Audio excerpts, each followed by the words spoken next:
Again, the sector, right? It has dominated the headlines for quite some time now. And there's a lot that has happened. So we just want to understand what is happening in the boda industry. Thank you. Okay. First of all, we say we apologize for what happened, or what was the genesis of everything that has happened. And the boda sector, as a national organization, we are working very closely with the government to ensure that we structure the sector and we streamline it.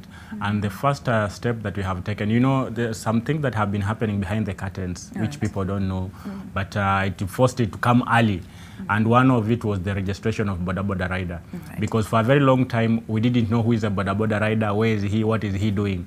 Because you just go to the shop, you buy your motorbike, you can do with it whatever you want. You can either use it to steal, or you can use it to operate as a boda operator, to carry passengers. And what we have discovered is that those genuine boda riders, someone who knows that this is my job, he wakes up early in the morning, maybe in front of Nation Center, maybe you have a stage where you see boda stand every day. That person who wakes up daily and comes there, stands there the whole day, carries people, he cannot steal from you. That's true. But we have these criminals who used to steal using vehicles and run away, but nowadays there is a lot of traffic jam. They cannot use vehicles anymore. So someone just goes to the shop, buys a motorbike, he doesn't register it, he doesn't even do transfer, he uses it to steal. And once he steals from you at Nation Center here, then he disappears for almost 2 months.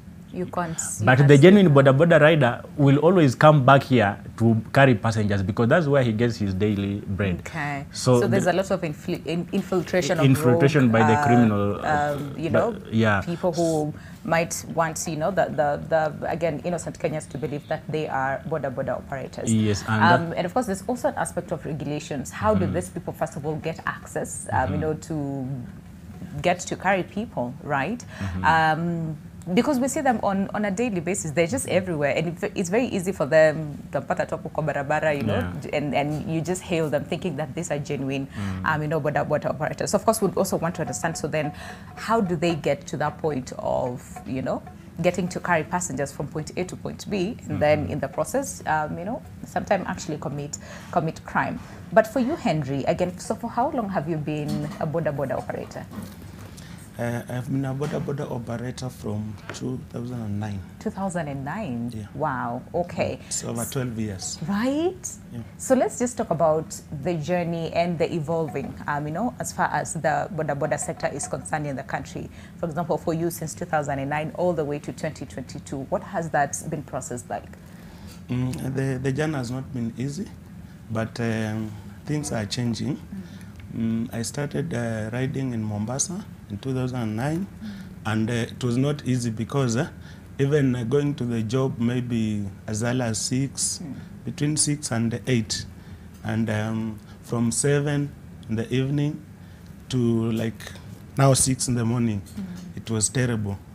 Our friends were being murdered, the bikes were going, but now everybody will say the bodas are thieves. So we had that fear.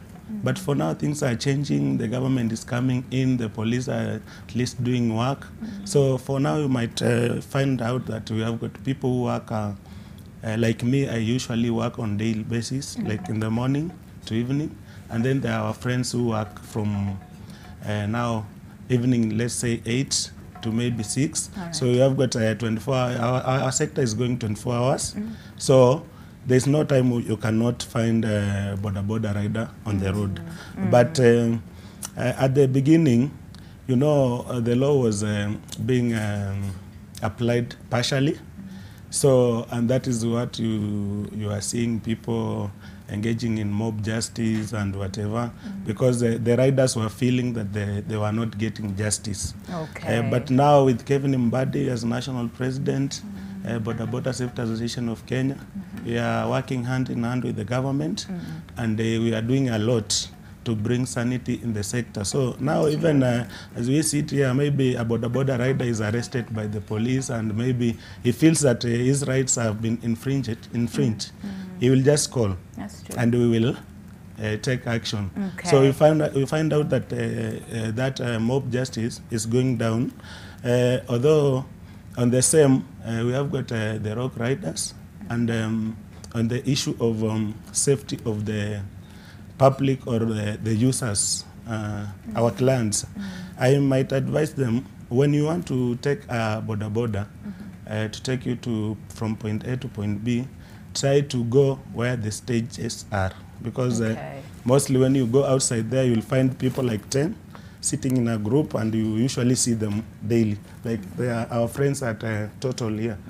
So go there. Don't take a bike that is passing. It's just passing by. Yeah, because the bike that is passing will be cheaper. Of course, I know that.